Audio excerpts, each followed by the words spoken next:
So right now, the housing market is going through a bit of a transition. Higher mortgage rates are causing more moderate buyer activity. At the same time, the supply of homes for sale is growing. If you're not watching the market on a daily basis like I do, you might not realize this shift. Now here's the downside. If you're not informed, you can't adjust your strategy or expectations for today's market, and that can lead to a number of costly mistakes. In today's video, we're going to talk about and look at some of the most common mistakes and how an agent will help you avoid them when it's time to sell. And we're getting after it right now.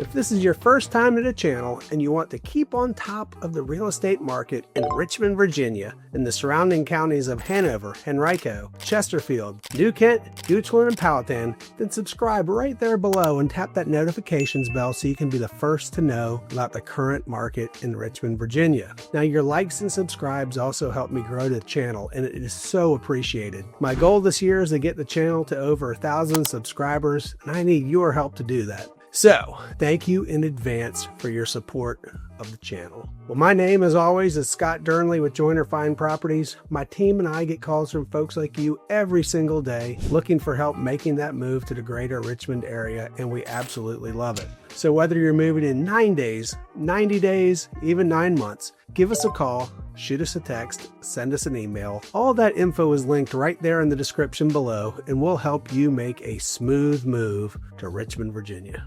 All right, so let's jump right into the 5 mistakes that sellers are making in this new shifting market. Number 1 is overpricing your home. So many sellers set their asking price too high, and that's why there's an uptick of homes with price reductions today. An unrealistic price will determine potential buyers, cause appraisal issues possibly, and can lead to your house sitting on the market for longer. An article from the National Association of Realtors explains, quote, "Some sellers are pricing their homes higher than ever just because they can, but this may drive away serious buyers and result in unapproved appraisals." So to avoid falling into this trap, partner with a pro. A seasoned real estate professional will use recent sales of similar homes, the condition of your house, local market trends, and so much more to find a price that will attract more buyers and open the door to hopefully multiple offers and a faster sale. So number 2 on the list is skipping the small stuff.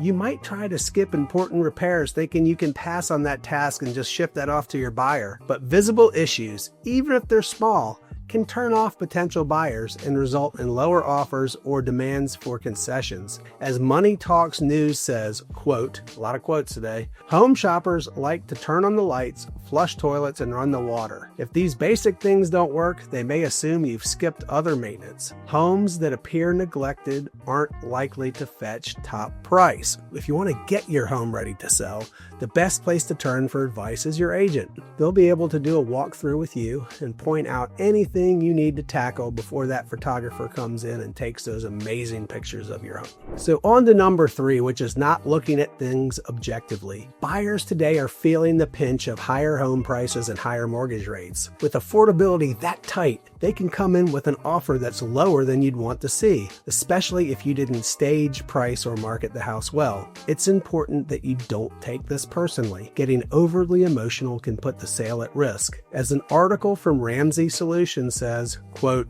"Remember, the buyer's offer is not a reflection of their opinion of your home or your housekeeping abilities. The sale of your home is strictly a business transaction. If they start out with a lower offer, don't take it personally and get emotional. Instead, channel that energy toward negotiating. Work with your agent to make a counteroffer." So, in my 20 plus years in the business, I have almost never told a seller to flat refuse an offer. Maybe a few times.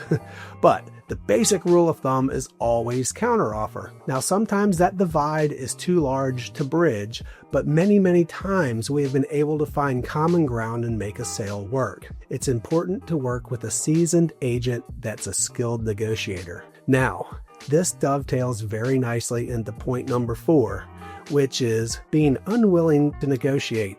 That's a mistake. So the supply of homes for sale has grown.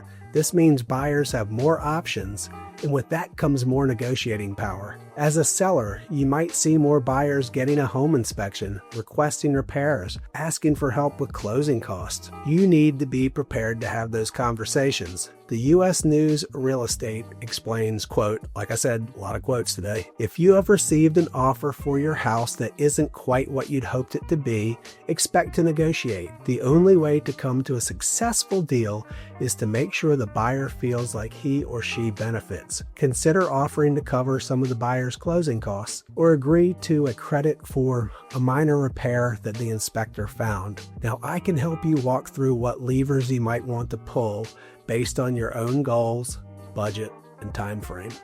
So we're at our last common mistake, and this one is actually the worst of all. It's not using a real estate agent, trying to go it alone. Now, have you noticed anything in the first four? For each of these mistakes, partnering with an agent helps prevent them from happening in the first place. That makes trying to sell your home without an agent the biggest mistake of all. I have 20 plus years of expertise in pricing, marketing, negotiating, and so much more. That knowledge streamlines the selling process and usually results in drumming up more interest and ultimately can get you a higher final price. Now, our services are not free, however. I am more than happy to have a one-on-one conversation with you to fully explain my value proposition. So thank you for tuning in to today's video. As always, I hope you enjoyed it. Now, before we wrap things up, I have 3 absolutely free gifts for you. First is a free Richmond, Virginia relocation guide. Now, you must like watching videos about Richmond, Virginia real estate or you wouldn't be on this channel. But it's also nice sometimes to have something you can flip through in your spare time, click on things, and learn more about RVA. Now, this guide is chock full of great information and it is a must download. So now gift number 2 is a free home buyer's guide. This guide walks you through the buying process with things like your timeline, setting a budget, how your agent gets paid, creating your wish list, the pre-approval process, what happens between contract and closing, and so much more.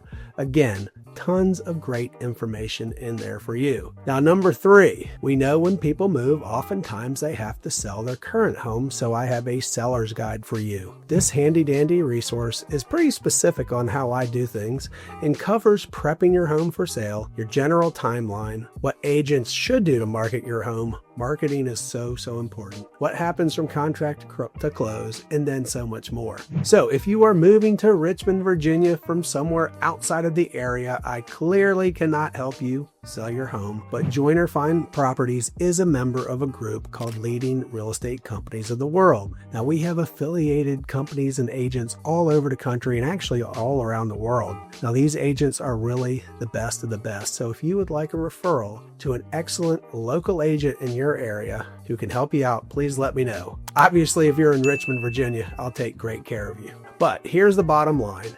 If you want to avoid making mistakes like the ones I mentioned earlier, you do need to work with an experienced real estate agent. Now, if you're thinking about selling your home in Greater Richmond, let's have a conversation. I'd love to talk about it. You can give me a call, shoot me a text, or send me an email. All of my information is linked in that description right below.